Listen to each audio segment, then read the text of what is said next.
मुलांमध्ये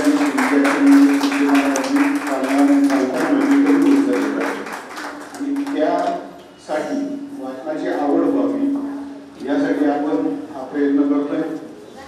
त्यासाठी पुरंदर कला मंचाने हे वाचन कट्टा हा एक भाग सुरू केलेला आहे। त्यासाठी उपस्थित असलेल्या सर्व मान्यवरांचं पुरंदर कला मंचाच्या वतीने हार्दिक स्वागत। या वाचन कट्ट्यामध्ये प्रल्हाद वाचनाचे काही भाग वाचन करणार आहोत।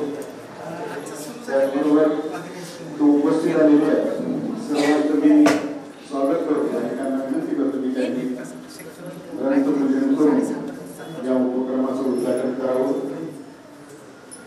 ग्रंथ हे मनुष्याचे गुरु असते, आई वडील त्याचबरोबर शिक्षक हे जरी गुरु असते तरी ग्रंथ हा सुद्धा एक गुरुच आहे।